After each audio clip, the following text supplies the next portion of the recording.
Hey guys, I am Kenny Bedwell with STR Insights, a data company and consulting platform where we help people find profitable short-term rentals. And I'm here with Ryan. My name is Ryan Bakey, and I am a CPA, accounting and finance degree. I have a real estate tax consulting firm. I help real estate investors save tens of thousands of dollars a year on taxes every year. And I'm also a short-term rental host.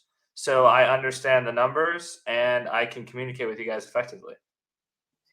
Thanks, Ryan. So Ryan and I have made I don't know what we're calling this thing, Ryan, besides a pro forma, but like an all-inclusive pro forma with different scenarios. And so one of the things that when we're evaluating short-term rental properties, we see a lot of especially new investors, but all investors make mistakes and missing certain key points in pro formas. And so Ryan and I put our brains together. We made something that includes all the expenses, the different types of scenarios you can run into for the most part, and then included the tax side as well. So I'm going to start by going through some of the important things and walking you guys through the percentages. Ryan's going to jump in here and add his 2 cents, and he's going to dive into the tax side. And so let's just get into it, I guess. So the first thing, obviously, is when you only edit the things in blue. Okay, there's a lot of formulas. There's a lot of stuff behind the scenes going on, and if you tweak any of that stuff, you're on your own. I'll leave it at that.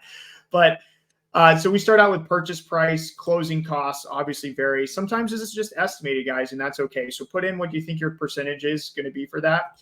Obviously, reno and furnishings. Now, keep in mind when you buy a short-term rental property, you're going to have to pay for beyond just closing costs, but furnishing the property. That could be $5,000 to $10,000 a room. It depends on how nice you're going to make that property. And so always include that and put that there. We do have other costs, like how much it's going to be to set up if you're purchasing a property in LLC, any types of other legal stuff that you need to set up, and maybe software and other things to kind of get going. We really put that setup and legal right here too, if that's the case. The next thing I want to hop in is loan options. So obviously when we're thinking about purchasing, it's a good idea to shop around. Ryan, I just want to ask you, Ryan, when you go and buy a short-term rental, and I've done the same thing too, but I know what the answer is going to be here, but how many lenders do you typically speak to on average to shop out for options? A bare minimum, at least 3. Yeah. Sometimes up to 5. Sometimes I've gone up to 8 different lenders to get a deal done. Wow. That's awesome. And so when we're looking, we wanted to include multiple options. And so what that means is you can call it whatever you want. This doesn't change anything here. You could call it commercial loan, but it doesn't change your numbers. But there are different loan options out there, and we provide some information here. But you can toggle between, if you had 2 main loans you were comparing, let's say a second home and a commercial, you could toggle between those 2 and say, okay, I'm going to go with option 2, which is a second home loan. This is my interest rate, my down payment amount, interest rate down here, down here. And then obviously, like if you have PMI. Now, Ryan and I, before this call, were talking about this. PMI is going to be estimated based off purchase price. You're going to need to really speak to a lender, but typically we see it can be all the way from like 0.08%, so 0.1% to all the way to 0.5%. It just really depends. And so, obviously speak to a lender to get a better idea, but this is kind of what we see on average. It's 0.4% for PMI. And then obviously your amortization amount and so on. We also have a HELOC payment. So if you're HELOCing a primary or another type of property, you add your HELOC payment amount. So that's the loan amount here. And then you put the interest rate and the amortization there. And it will all be calculated down here. So let me go back to loan option 1 here. And you'll see that I've got PMI payment here, and it adds it to your debt service. So this monthly payment amount doesn't include PMI. Okay, it only includes what your original down payment and interest rate is going to be for the monthly payment. And then that is added as a separate line item over here for your debt service. Ryan, do you have anything to add to this? No, and just it could be very deal specific, which type of loan product you use, 10% versus 20% down. In today's interest rate environment, it is more advisable to put down 20% or more, just so you don't get eaten alive by the monthly interest payment or PMI. Great advice there. The next thing over here that I want to show you guys is the number of turns and number of units. So if you're buying, so unit, just think of a property. If this is a single family home or a condo, it's always going to be 1. Okay. If we're doing multiple units, then yeah, like apartments, then yeah, you can do multiple units here. Like tiny homes or things like that. This pro forma could work for that.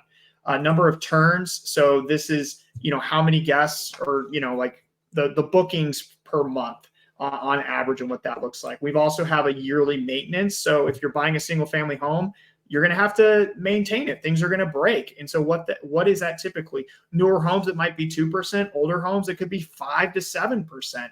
It really just depends. Just put in what you think is best there. And typically we see somewhere between 3 to 5. I don't know, Ryan, you want to add anything to that? If you have a rule of thumb or anything there. Yeah, that's great advice. 3% yearly maintenance is good. All right.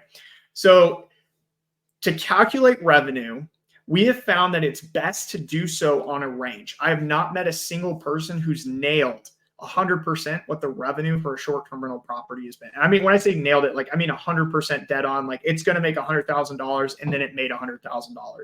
I've been within 5%. I've been within 10%, high or low. And that's what's going to happen for you too if you're watching this and trying to figure out what you're going to make. And so we've determined the best way to do this is to run it from what I call a good, better, best scenario.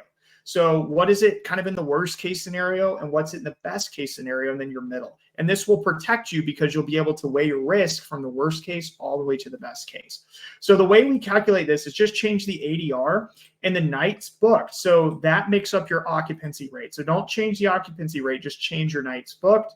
You can put in the cleaning fee here. And then remember, cleaning is an income and it's also, if you look down here, it's also an expense. So it could be and you could make a little bit of money, no money, or lose money. It just depends on your market and your property. Moving on to expenses. Obviously, if you have an HOA fee, that's where that's going to go. Property management. Tech fee, this is going to be your property management software, pricing software, any type of software you're going to use to manage your property. This adds up. It could be over $100 a month or more. Pest control, utilities, that's like electric, water, gas, propane, whatever the property is going to use, internet cable, insurance. You can click here and actually get a quote from an STR provider. We also have, there's a cleaning fee, household supplies, so toilet paper, coffee, all that fun stuff. Pool. So pool or other fee. I mean, this is broad. This could be trash. This could be, snow plowing, landscaping, obviously pool, hot tub fees, whatever you have that might add additional fees in here, obviously property taxes and OTA fees. Ryan, anything you want to talk about with the expenses right here? You want maybe go and talk about the percentages if you want. Yeah, I would say one thing about the percentages, just don't take what the current owner's paying in property taxes. Whenever you buy a property, the sale is always going to trigger reassessment of some sort. And so make sure that you're not using whatever the current owner's property tax is, but you're accounting for that increase. Related to the expenses, what we typically find is about 35% of your gross revenue is going to go towards operating expenses that show up on this top line here. And this is just an average. Especially if you're a newer host or it's your second property, that's going to be maybe closer to the 40% range. If you're an experienced host and you have systems of scale, especially in a certain market, you might be able to get that down to 30. But most of the time, bank on it being about 35, at least 35%. And if it's not, what we recommend is just add expenses in there and overestimate your expenses and see if the deal still pencils out at 35%. Yeah, I love that. Yeah, keep that definitely. In some markets, it might be higher. I've seen some snow markets where they're paying, $4,000 a year in just snow plowing alone on top of everything else. So it's like 50%. And so if you're underestimating that, it's really where it can kill the deal. Obviously, we have kind of the breakdown of, monthly and then annual here and so on. And so I do want to kind of get to this ending section here of, how much. So this is each scenario. So in each scenario, what's your down payment? What's the total cash needed to make the deal work? Your cash flow, your estimated cash flow, the cash on cash return. Like this is what it is, breaking even the worst case. And you have the amount of years you're going to get your money back, which is like way too long for the worst case scenario. We've got the DSCR cap rate, and then so on. So if you have questions about what some of these mean, I know Ryan and I have some different videos out. You can watch and understand this, but from a pro forma standpoint, these are kind of what we use to break down and understand if a deal is worth looking to or not. Ryan, I guess, do you have anything you quickly want to add about these things here?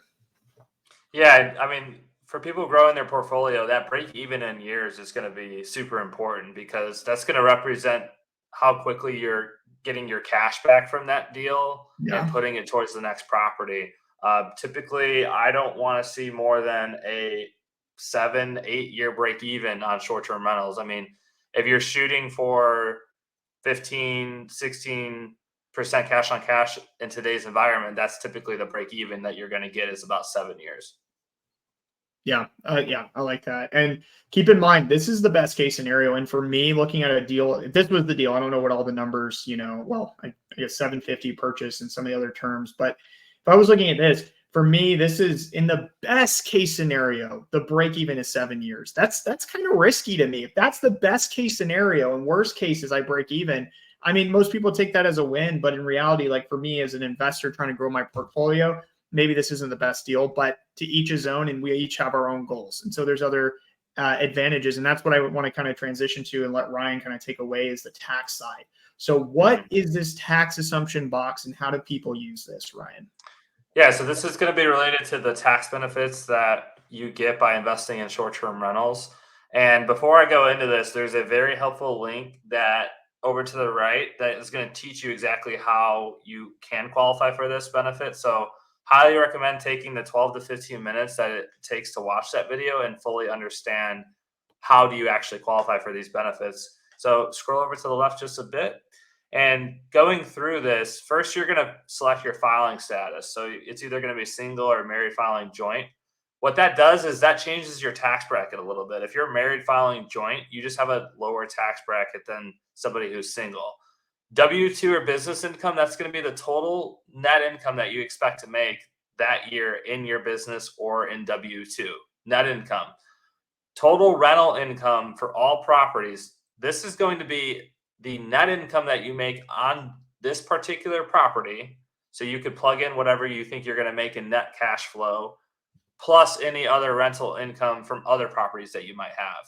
And the reason being is because your W-2 or your business income sort of sets your tax bracket threshold, and then you stack your rental income on top of it. And so we need to make sure that we're accounting for all sources of income when we're doing this calculation. If some of you guys are taking money out of 401ks or IRAs to buy real estate, that income also needs to be added to the W-2 or business income category.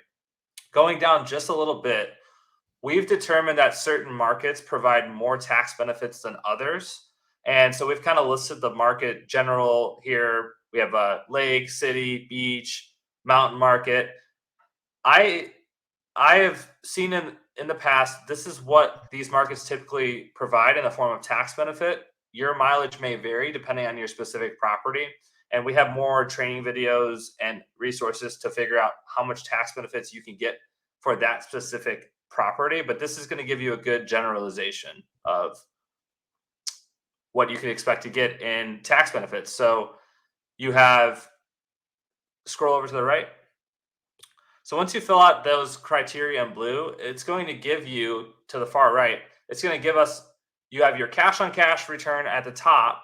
And then with the tax benefit or with the cost segregation and the tax savings, you can see how your overall cash on cash increases by the $42,000 a year that you're going to save in tax savings. Okay, great. So guys, I just want to kind of wrap this up here and show you that this pro forma, all inclusive, kind of A to Z, and really really breaks down the risk of a deal and if a deal is viable. If you guys have questions in terms of you're not being able to find any deals that make sense, please reach out. We have a link down here too on actually how to find profitable short-term rental properties. It's just a video that you can watch about 9 minutes. And so you can use that to find and then put those properties that you find into this pro forma here and see how they pencil out. But always, always, always make sure the expenses make sense. All that's kind of my last, word of advice. Ryan, do you have anything you want to close out with here? Nope. Don't wait to invest. Invest and wait, and keep penciling deals. Even if you don't have the funds or the cash at the moment, or you think interest rates are too high, do not lose this skill of being able to analyze and buy good rental properties. Great.